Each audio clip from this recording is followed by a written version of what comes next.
One bullet didn't just kill a man, it destroyed empires. And in just weeks, the world was at war. In 1914, Europe looked peaceful. Cities were alive. People were living their normal lives. Everything felt stable.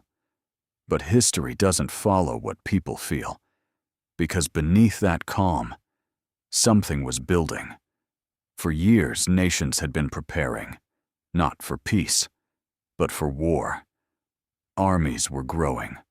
Weapons were being built. Factories worked day and night not to improve life, but to prepare for destruction. And deeper than that, a dangerous system was forming. Alliances. If one country fell, others were forced to follow, like dominoes lined up across Europe. Germany stood with Austro-Hungary. Russia stood with Serbia. France was tied to Russia. Britain was watching closely. Every nation was watching the others. Every leader was calculating. No one trusted anyone, and slowly the world was moving towards something inevitable. War was not approaching. It was already forming. And in the shadows of Europe, one region was ready to ignite it. The Balkans, a place of tension, national pride, broken borders, and old hatred. Empires ruled it, but people there didn't feel ruled. They wanted independence. They wanted change. And that pressure was about to explode. Then came Sarajevo. June 28, 1914. Archduke Franz Ferdinand, heir to the Austro-Hungarian Empire, arrived in the city. It was supposed to be a symbol of strength, a controlled visit, a message of power. But the city was not calm. Hidden in the streets were young men waiting, members of a secret group driven by nationalism and anger. Earlier that day, the plan had already failed once. A bomb was thrown at his car. It missed, exploded behind him, and for a moment it felt like fate had changed its mind. The Archduke survived. He continued his visit smiling, unaware. But history does not forgive mistakes like that. Later that day, a decision was made. The route would change, but a driver was not informed properly. A wrong turn, a moment of confusion. The car slowed down, then stopped right in front of a cafe. Just meters away stood a young man, Gavrilo Princip. He had already given up. He thought the mission was over. But now the target was right in front of him. No time to think. No escape. Only instinct. He stepped forward, raised his weapon, and fired. Silence. Then panic. The Archduke and his wife were gone. Within seconds, the world had changed. At first, it looked like another assassination, another political tragedy in Europe. But this time, it was different. Because behind that single moment stood something far more dangerous. A system ready to collapse. News spread across Europe, and governments reacted not with calm, but with suspicion. Austria-Hungary looked for blame and found it in Serbia. An ultimatum was delivered. Harsh, impossible. Serbia accepted some demands, but not all, and that was enough. Austria-Hungary declared war, but then the alliances activated. Russia moved to defend Serbia. Germany backed Austria. Hungary. France stood with Russia. Britain watched the invasion of Belgium and stepped in. One by one, nations were pulled in. Not because they wanted to, but because they had to. Alliances became chains. And once they moved, there was no stopping them. Diplomacy collapsed. Messages turned into threats. Threats turned into mobilizations. And mobilizations turned into war. Millions of soldiers were called up. Trains moved across Europe non-stop. Young men packed their uniforms believing they would be home soon. They waved goodbye, smiling, not knowing they were stepping into a new kind of war, a war that would not end quickly. On the Western Front, Germany launched its plan, a fast invasion through Belgium into France.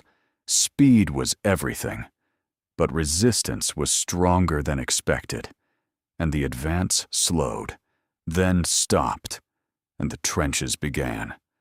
Lines in the ground, mud, barbed wire, endless waiting. The war that was supposed to be mobile became frozen.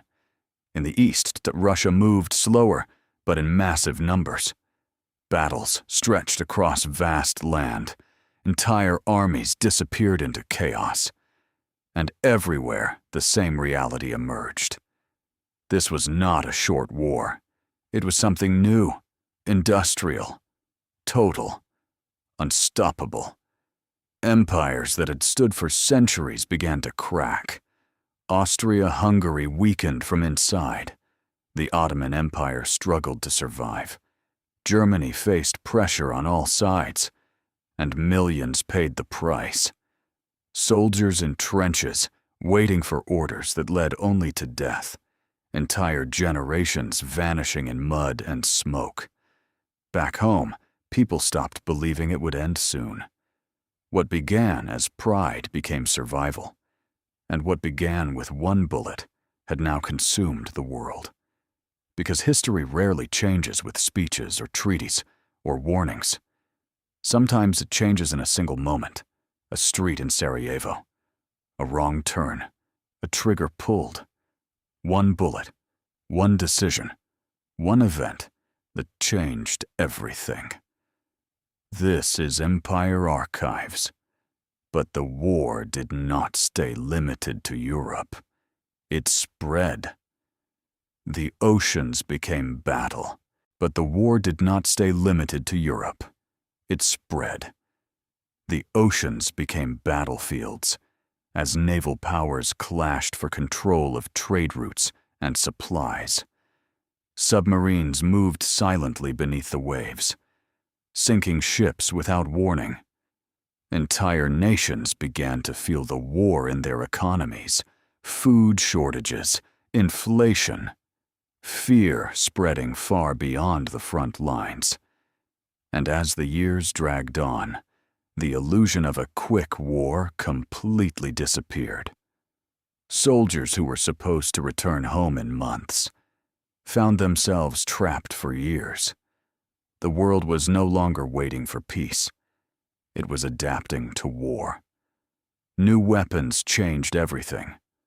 Machine guns turned open fields into death zones. Artillery reshaped landscapes. Poison gas introduced a new kind of horror that could not be seen, only felt. Masks became the difference between life and death. And still, neither side broke, because every gain came at a cost no nation could easily replace. By 1916 and 1917, the war was no longer just a conflict, it was exhaustion. Entire societies were collapsing under pressure. Governments fell. Revolutions began forming in the background. And soldiers on both sides started to question why they were still fighting. Then, a new force entered the war, the United States, shifting the balance of power completely.